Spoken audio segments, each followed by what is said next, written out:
1.25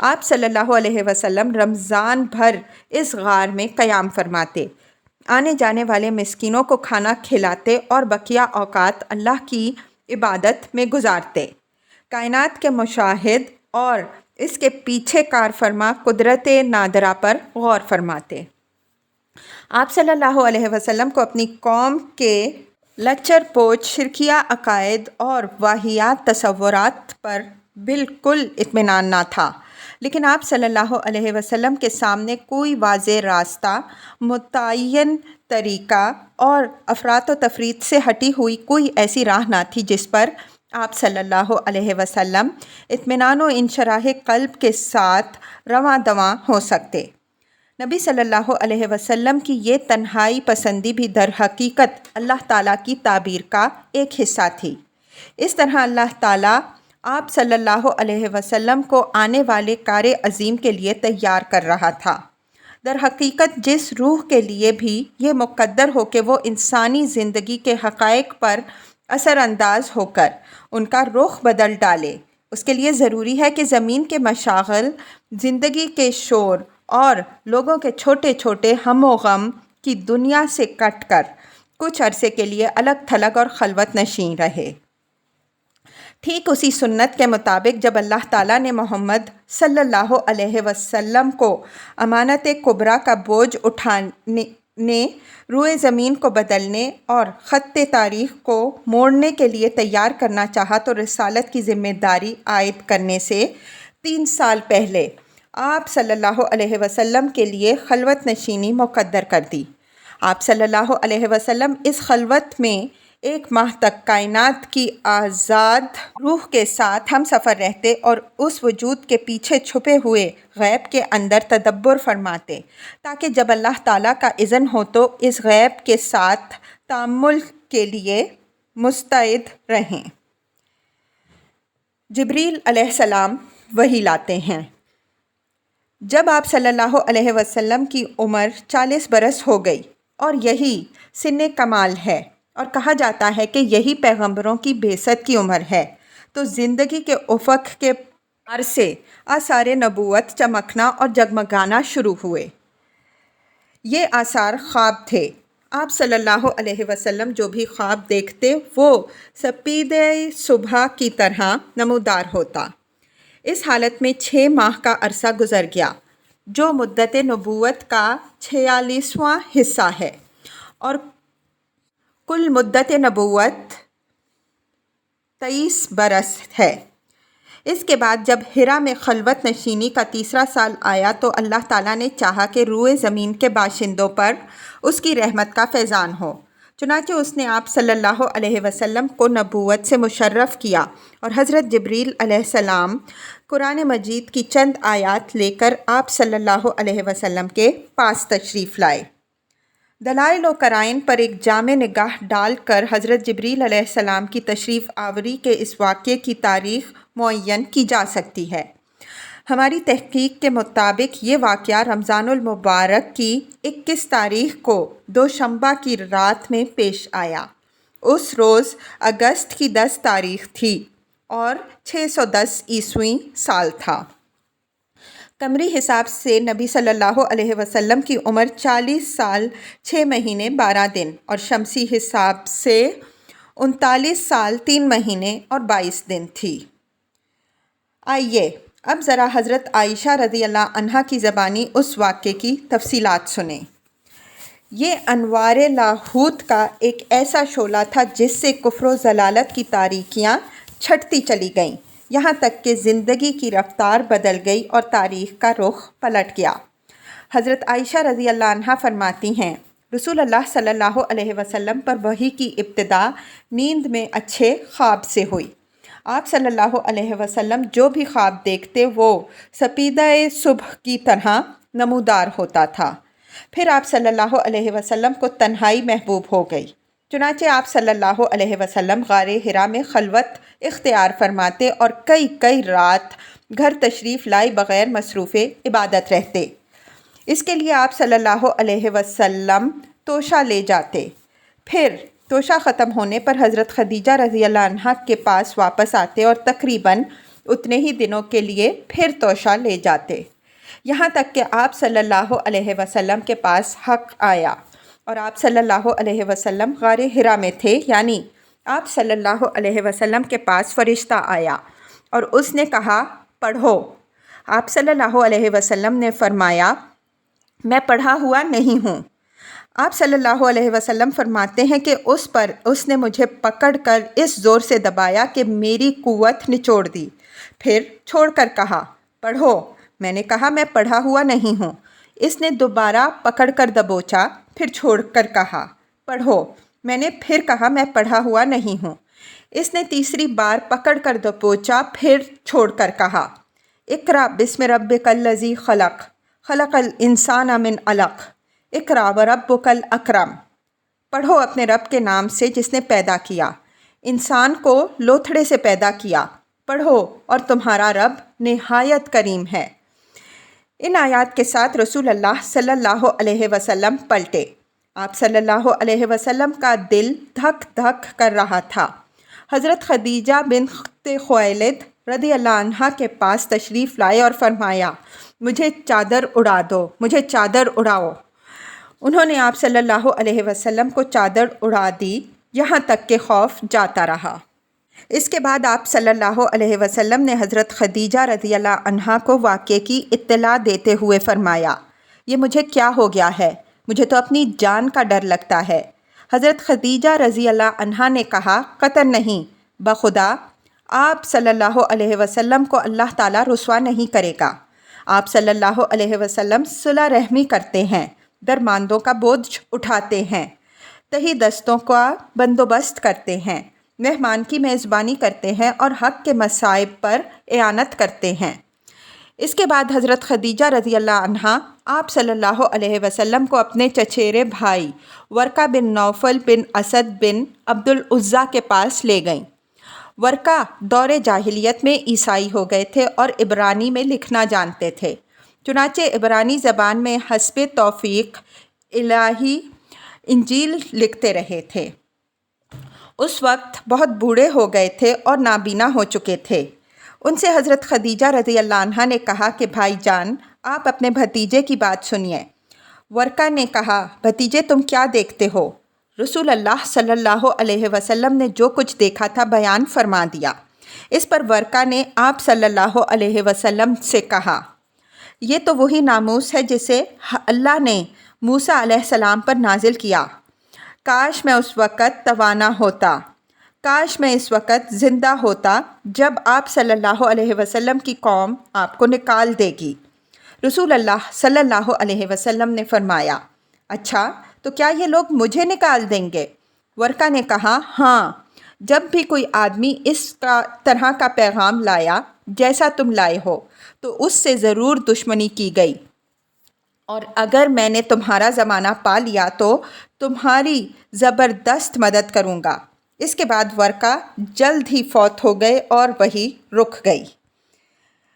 طبری اور ابن ہشام کی روایت سے معلوم ہوتا ہے کہ آپ صلی اللہ علیہ وسلم اچانک وحی کی آمد کے بعد غار حرا سے نکلے تو پھر واپس آ کر اپنی بقیہ مدت قیام پوری کی۔ اس کے بعد مکہ تشریف لائے۔ طبری کی روایت سے آپ صلی اللہ علیہ وسلم کے نکلنے کے سبب پر بھی روشنی پڑتی ہے۔ روایت یہ ہے رسول اللہ صلی اللہ علیہ وسلم نے وحی کی آمد کا تذکرہ کرتے ہوئے فرمایا اللہ کی مخلوق میں شاعر اور پاگل سے بڑھ کر میرے نزدیک کوئی قابل نفرت نہ تھا۔ میں شدت نفرت سے ان کی طرف دیکھنے کی تاب نہ رکھتا تھا۔ اب جو وحی آئی تو میں نے اپنے جی میں کہا کہ یہ ناکارہ یعنی خود آپ پاگل یا شاعر ہے، میرے بارے میں قریش ایسی بات کبھی نہ کہہ سکیں گے۔ میں پہاڑ کی چوٹی پر جا رہا ہوں، وہاں سے اپنے آپ کو نیچے لڑکھا دوں گا اور اپنا خاتمہ کر دوں گا اور ہمیشہ کے لیے راحت پا جاؤں گا۔ آپ صلی اللہ علیہ وسلم فرماتے ہیں کہ میں یہی سوچ کر نکلا، جب بیچ پہاڑ پر پہنچا تو آسمان سے ایک آواز سنائی دی، اے محمد صلی اللہ علیہ وسلم تم اللہ کے رسول ہو اور میں جبریل علیہ السلام ہوں۔ آپ صلی اللہ علیہ وسلم کہتے ہیں کہ میں نے آسمان کی طرف اپنا سر اٹھایا،